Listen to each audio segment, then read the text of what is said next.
finding the cumulative frequency from a frequency table. Pause the video and write down a definition for what cumulative frequency is. Cumulative frequency is the running total of the frequencies in a table. It is found by adding each frequency to the sum of all those that have gone before it. The last number in the cumulative frequency column should be the total number of pieces of data collected. I'll run through this again in the next example. Example 5. If you think you know how to work out cumulative frequency, you can have a go at constructing the table and then also trying to draw a graph for that table. Example 5. In a test, marks were recorded as follows. We have to construct a table to record the results. So with all the results, you'd probably want to group that into certain categories. So we've got 8 is the sort of smallest, and I can see 60 looks to be the biggest. So if we went from 0 to 10, 10 to 20, 20 to 30, 30 to 40, 40 to 50, and 50 to 60, then we can put them in that group. Now, that's not very mathematical, and indeed, if we had a number like 10, would it go in this group, or would it go in this group? So we have to, let's call the mark x, put the x in the middle, and we have to make an inequality, which you would have seen in the previous objective. So we will say that x is greater than 0, but less than or equal to 10. So anything 10 or below, basically. In the next group, x will be bigger than 10, so not equal to 10, bigger than 10, less than or equal to 20. So any number from 20 down to 10, but not including 10. And so on for each group. That way you've got no overlap. We then can work out the frequencies for each group. So let's see how many numbers are between 0 and 10. Let's scan through them. 8, 1, and that is it. There's only one number between 0 and 10. How many numbers are between 10 and 20 then? Well, we've got nothing in the first row. In the second row, we've got 13, and we've got a 19. So only 2 in that group. How many between 20 and 30? 1, 2, 3, 4, 5, 6, 7 in that group. Between 30 and 40, 1, 2, 3, 4, 5, 6, 7, 8, 9, 10. Between 40 and 50, 1, 2, 3, 4, 5, 6, 7. I've just spotted I've missed 39. Should have been in that group. It's a good job we're getting to the end of the video. So it should be 11. And then how many between 50 and 60? We've got none in the top row, and I've crossed them all out. And then the bottom row, we've got a 53 and a 60. So there's 2 between 50 and 60. To check, make sure it's easy to make a mistake, which I have done. We've got 1, 2, 3, 4, 5, 6, 7, 8, 9, 10, 11, 12, 13, 14, 15. So double that, there should be 30 marks. So if I've done this right, we should have 30. I'm going to do a cumulative frequency, and that will actually check if there's 30 without me totaling this up in my head. So a cumulative frequency is going to tell us how many are that number or less. So the first cumulative frequency will be 1, and that means that there is one mark that is 10 or less. If I then add 2 to that 1, I would get 3. And that tells me that there's 3 marks that are 20 or less. So 2 of them are in the second group, 1 of them is in the first group, but in total, there's 3 values that are 20 or less. How many are 30 or less? Well, that would be the 3 in the previous 2 groups, plus another 7, which would give 10. And then, how many would be 40 or less? Well, that would be the previous 10 plus another 11, so 21. And the cumulative frequency then is, as the definition said before, is a running total. You're adding up all the previous numbers and then adding on the next number. So x is less than or equal to 50. That would be 21 plus the 7, which is 28. And then how many marks are below 60? Or indeed 60 itself.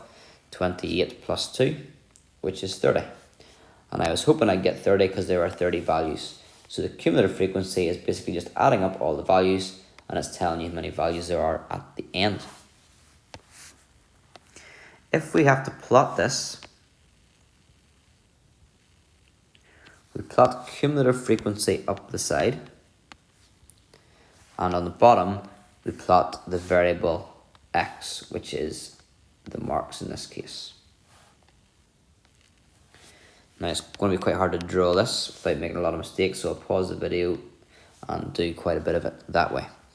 But cumulative frequency has to go from 0 up until 30. So hopefully this will maybe go up in 2s. 0, 2, 4, 6, 8, 10, 12, 14, 16, 18, 20, 22, 24, 26, 28, 30. I'll pause the video and put that in. So notice the numbers are on the lines, not in between the squares. Then the variable x goes along the bottom and it'll have to run from 0 up as far as 60. And yeah, let's have a look at this. We've got 1, 2, 3, 4, 5, 6, 7, 8, 9, 10, 11, 12, 13, 14, 15, 16, 17, 18, 19 squares. So if we did 3 squares representing 10, that should fit things in 10, 20, 30, 40, 50, 60. So I'll try and put that in now neatly. Now to be honest, normally I would try and stay well away from 3 squares for 10.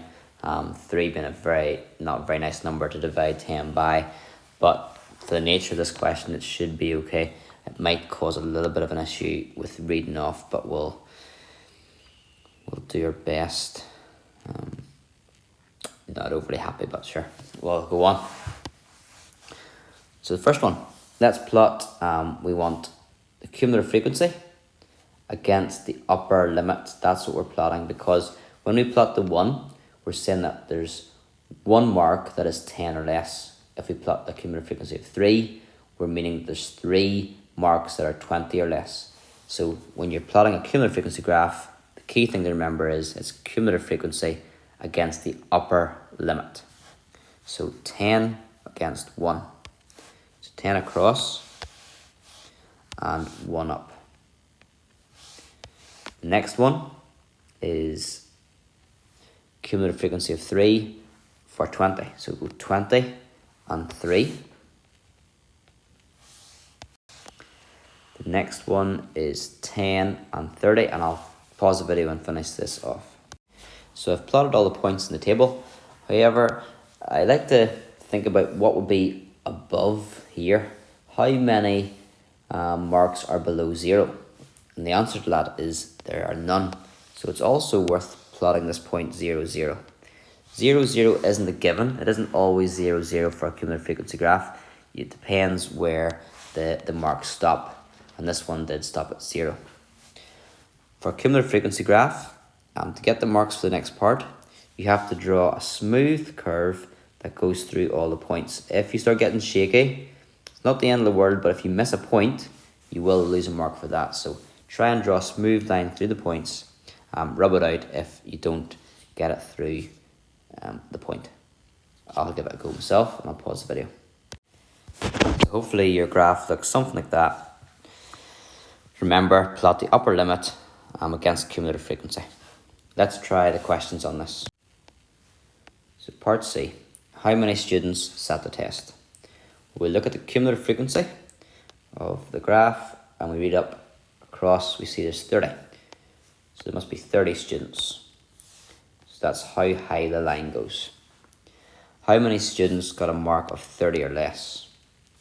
Well, we look for 30 and we read up and across and we get 10. That means 10 students got 30 or less. How many scored more than 40?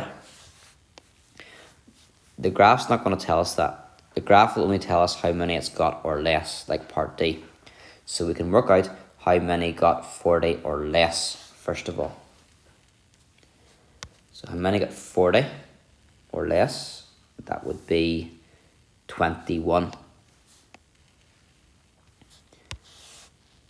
Now they got 40 or less.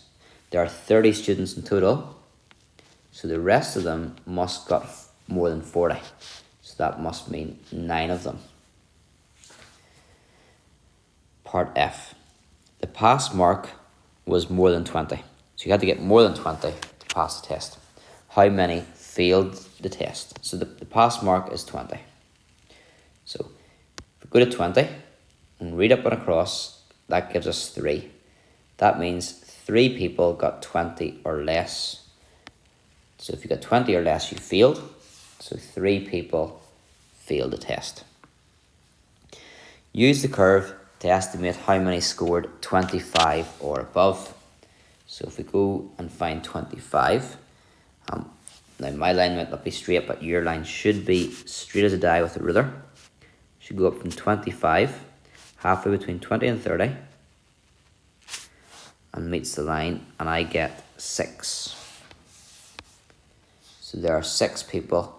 Oh, made a mess. 6 people got 25 or less. Go back and read it.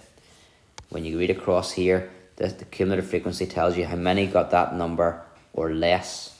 So if there's 30 people in total, if 6 people got basically 25 or below, that must mean the other 24 people got 25 or above.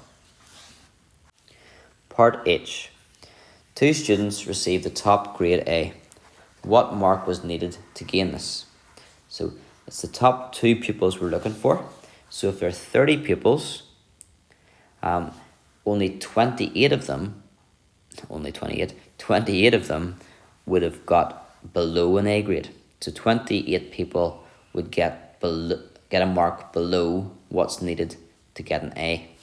So let's look for 28 people and see what mark that gives. So 28 people. So 28 people got 50 or less. So that must mean that 2 people got more than 50, which must be the mark needed for the A grade.